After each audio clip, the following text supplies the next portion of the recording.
instructional design theories, and models to consider. You'll have a firm grasp on how the human mind absorbs, assimilates, and retains information. Thus, you will be able to create e-learning experiences that offer real-world value. It can help you create more effective e-learning experiences. It may help us understand easily and keep those information in our mind for a quite long time because it might process in our long-term memory. Situated cognition theory. Situated cognition theory is a theory that posits that knowing is inseparable from doing, by arguing that all knowledge is situated in activity bound to social, cultural, and physical context. This is a theory of cognition and learning which suggests that we can't separate our knowledge from our environment. In other words, learning and acquiring knowledge isn't separated. Situated cognition provides educators with a framework for understanding how knowledge is formed and passed on to others. It provides the basis for grasping the learning process of individuals. Socio-cultural learning theory. This theory states that people learn from social interactions and they use these learned behaviors as a reference point for their future interactions. It believes that learning happens first through social interaction and second through individual internalization of social behaviors. In this theory, students and teachers form a relationship in the classroom to help students learn more. The relationship helps facilitate social interaction and active participation in the learning tasks.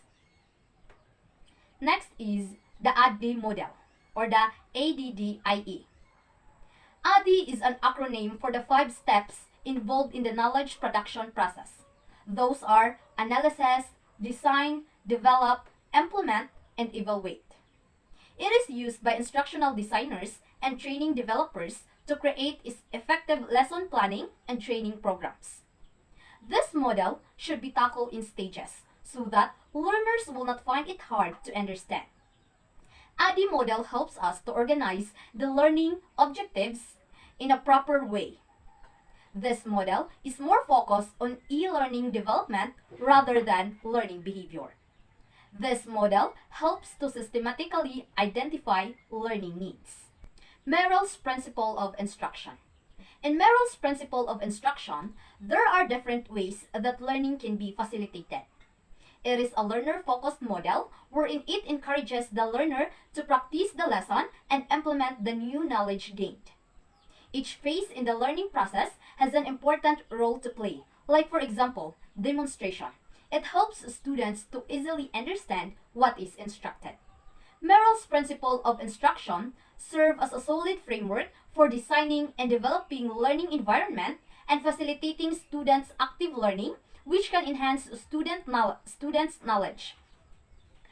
Learners are also engaged in solving real-world challenges. This approach is task-centered. Individualized instruction.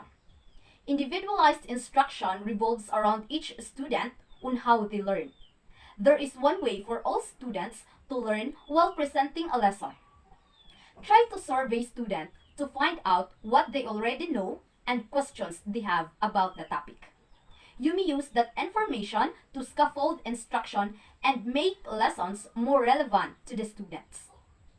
Instructional strategies help students to engage in learning process actively. These strategies drive a teacher's instruction to meet specific learning objectives and to ensure that the students are equipped with the tools to be successful. There are 4 key principles.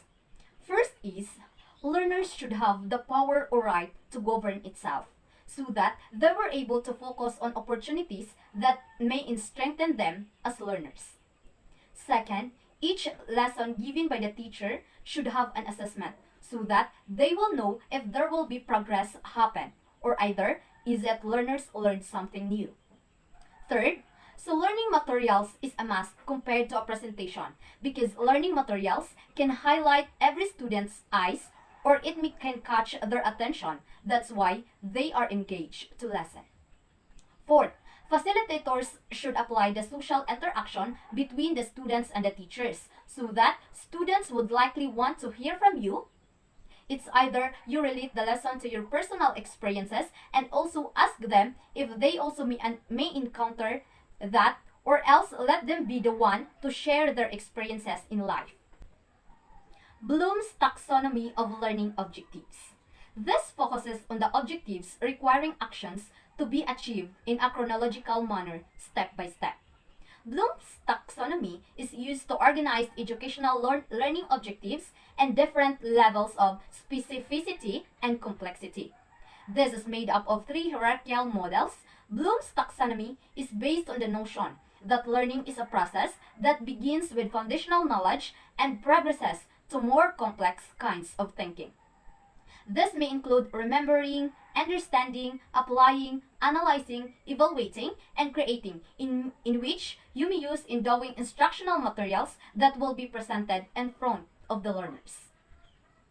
The SUM model. The SUM model is a framework that orders strategies for classroom technology implementation. It might give students a clearer understanding of a complex topic or making it engaging in a traditional way. This model allows more flexible design with rapid changes. If you want something to change, it can be changed. What are instructional materials? Instructional materials are used in educational lessons, which includes active learning and assessments. It supports learning contents, allows students engage in the application of concepts, and provide an opportunity for evaluation. It may be a type of device in which information is transferred from one to another. When do we use instructional materials? You may use instructional materials when you teach something. For example, of instructional materials are books, worksheets, etc., or either samples of item you are teaching about, or else charts, graphs, which give visual information about something you are teaching about. Instructional aid theory. Instructional aid theory is a theory that offers explicit guidance on how to better help people learn and develop. It provides insights about what is likely to happen. Instructional aids should be designed to cover the key points or the most important details so that it is easy for the students to remember or recall. It is just a sort of important information where it passed in the short-term memory and processed in the long-term memory.